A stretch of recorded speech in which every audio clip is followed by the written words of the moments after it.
My name is Leon Galindo Stenuts. I am from Cochabamba and I speak to you from Santa Cruz, Bolivia.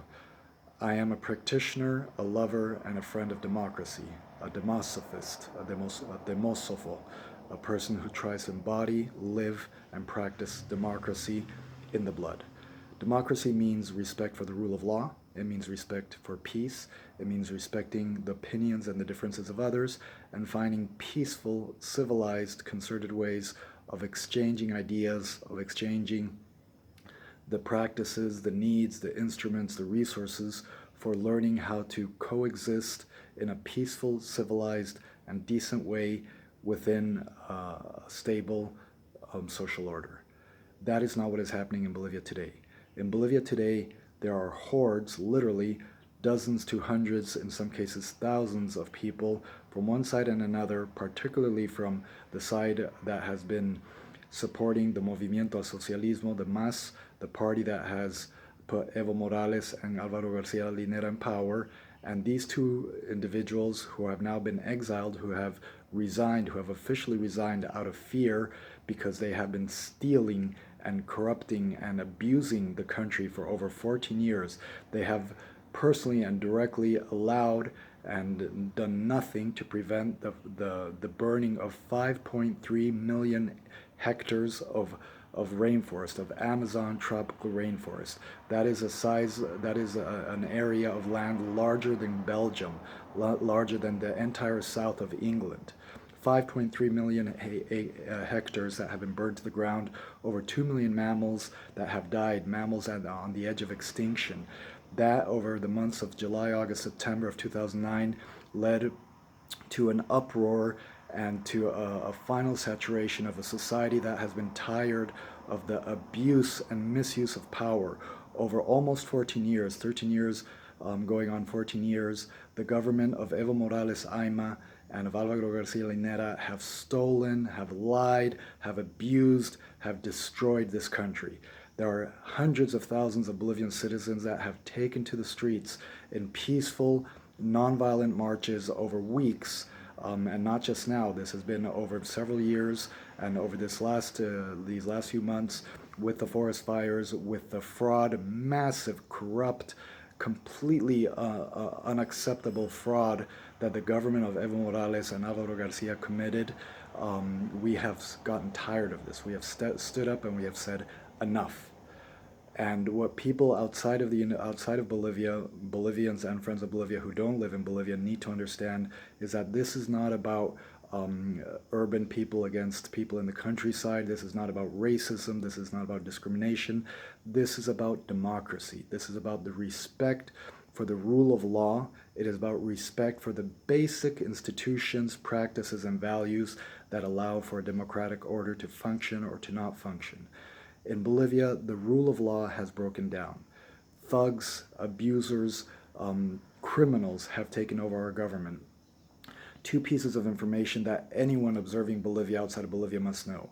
One of them is that Alvaro Garcia Linera, the man who has been vice president and last night was on CNN, we're talking about the 18th of November of 2019, interviewed on CNN. This man spent 5 years in jail for terrorism, for criminal activity and for terrorism. In the 1980s, he was in a complot, in an instigation with his brother Raul Linera and a couple other people, and they blew up some power towers. They apparently some people got murdered. They stole millions of bolivianos, a large sum of money from the public university I believe it was in La Paz, the UMSA, I'm not sure, and he ended up in jail. So this guy who spent 5 years in jail for acts of terrorism and of crime was then in 2003, in 2005, elected vice president of Bolivia. His partner, the former president of Bolivia, Evo Morales Ayma, was and continues to be the primary spokesman, the primary leader, and the visible representative of the Confederation of Coca Growers of Chapare, of the Trópico Cochabambino. Chapare is the region between the cities of Santa Cruz and Cochabamba that produces the largest amount of coca leaf that is the primary ingredient for cocaine and the narcotraffic trade. I speak here at the risk of being beaten up, perhaps even kidnapped, perhaps even killed for speaking out loud, as more and more Bolivians are trying to do, to tell the world there is a reason why millions of Bolivians voted against Evo Morales on the 21st of February of 2016 when he personally called a referendum to change the constitution so that he could run for a fourth term. On 21 of February, 21F, 21F of 2016, the country of Bolivia said, no, we do not want you to run for a fourth term because it's illegal, it's unconstitutional, you've already run for 3 terms, which was already abusing the Constitution. You did it based on a Constitution that you imposed with violence, with hordes and masses of violent people in a place called La Calancha in the city of Sucre.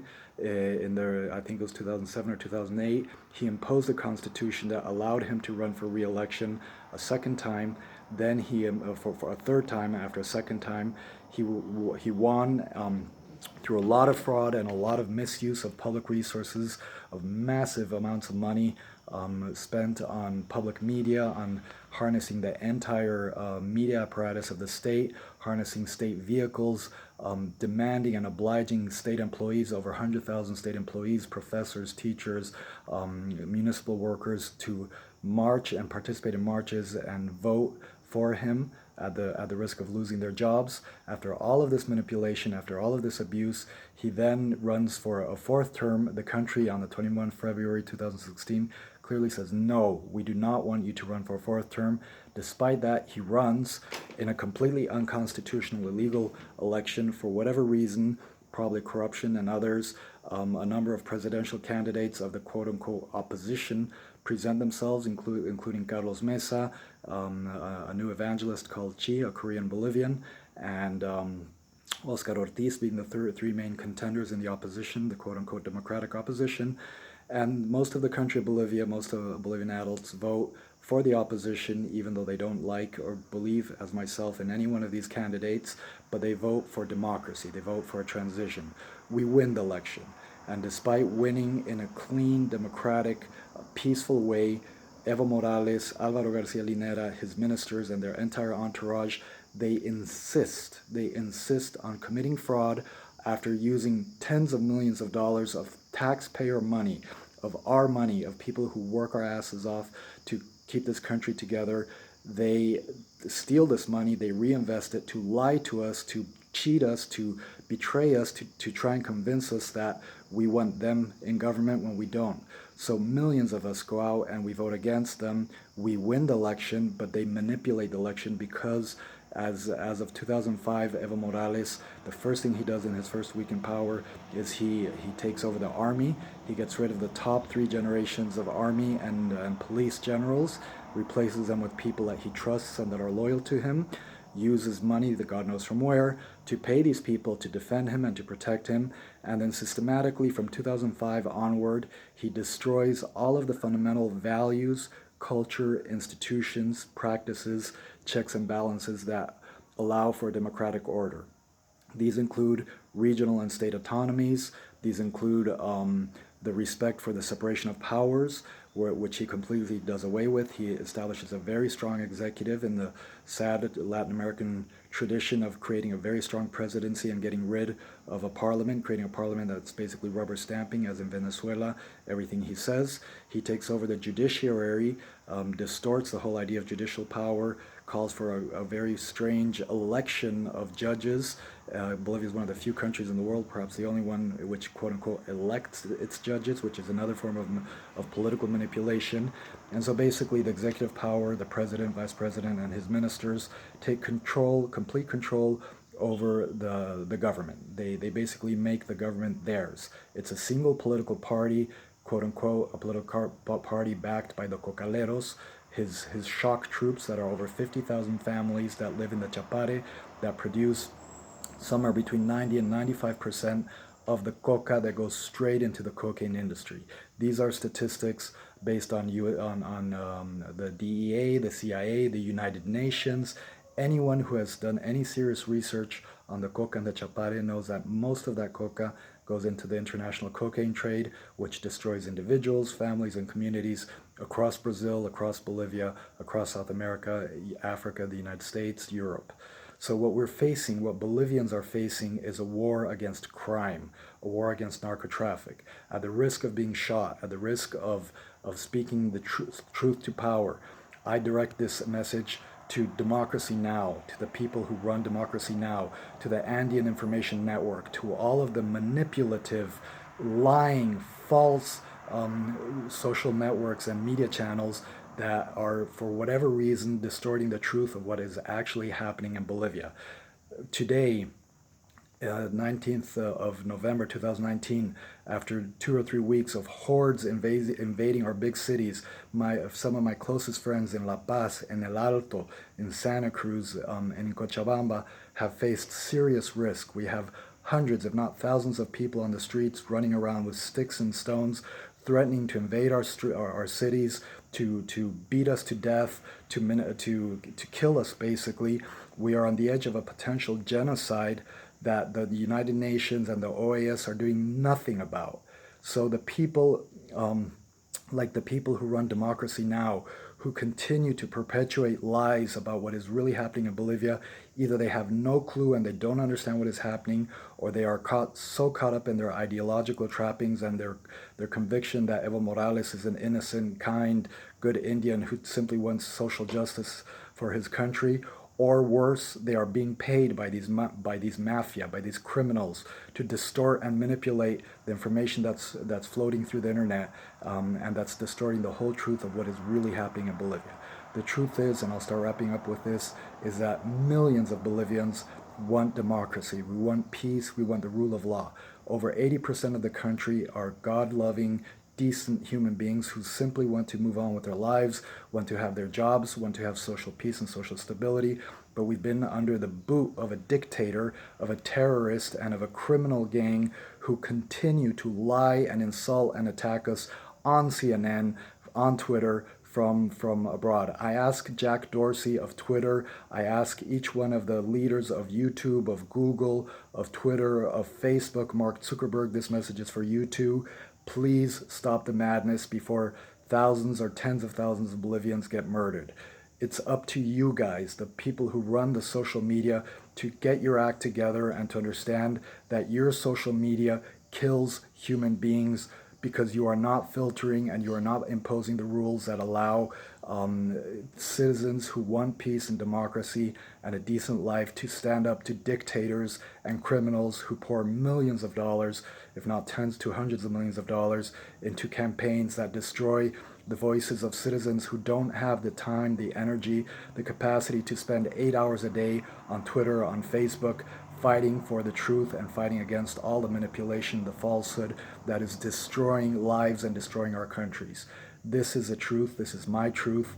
I'm trying to do my best to not lie. I have a master's degree in political economy, in geopolitics and political economy from Johns Hopkins School of Advanced International Studies, JHU SAIS in Washington, D.C., graduated in '98. I have a philosophy degree with mentions in studies in economics from Texas A&M University, 1991. I speak pretty fluent English because I am a Bolivian that has spent most of my life in Bolivia, but my mother was Austrian, and I've grown up between Europe, the United States, and Bolivia, and I am an example of one of millions of Bolivians who speak other languages: Quechua, Guarani, French, English, German. Bolivia is not homogeneous, and this lie that we are discriminating, that we are abusing the poor Indians, is completely false.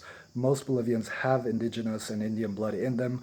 Most of us are peace-loving, intercultural people that have and live and work with neighbors.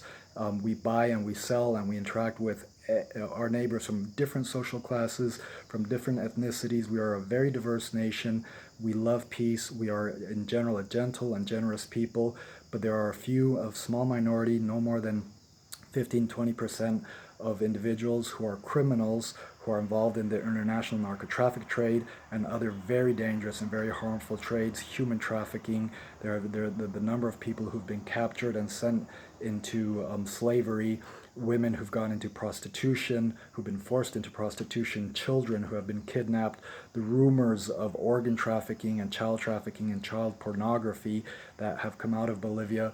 the fact of over 50 Bolivians lynched, meaning mobbed, burnt to death, beaten to death by furious mobs in the name of the mass community justice, the number of crimes, over 1,200 Bolivians exiled politically, the largest number of people who have ever been exiled in a democratic, quote unquote, nation.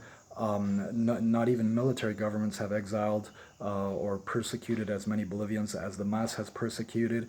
The fact that Evo Morales is close friends with the presidents of Syria, a president that has murdered over 500,000 of his own people. He is close friends with the former prime minister of Iran, Ahmadinejad, who is a known terrorist. He is close friends with Belarus, the president of the only undemocratic dictatorial nation of Europe. So please, socialists in Europe, socialists and intellectuals in the United States, Bernie Sanders, AOC, all of you people out there on Twitter that are bashing white Bolivians and peace-loving and democratic Bolivians, as well as the millions of non-white, of indigenous and mestizo Bolivians who are fighting for democracy.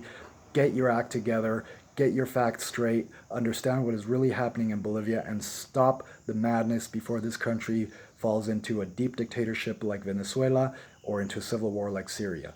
Get your act together, Mr. Bernie Sanders. Get your act together, Mr. Jack Dorsey. Get your act together, Mr. Mark Zuckerberg. You are about to commit and contribute to mass murder. And if I die and if other Bolivians die, I call on future generations to pursue peace until everyone who has contributed to this destruction is behind bars, is in jail, and is being held accountable for the lack of respect for the basic rules of democracy. This madness has to end.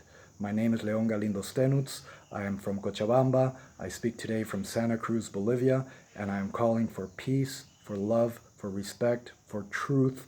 I'm calling on all of the major newspapers and media outlets and social networks in the world to get their facts straight and to tell the truth about what is really happening in Bolivia before it is too late. Thank you.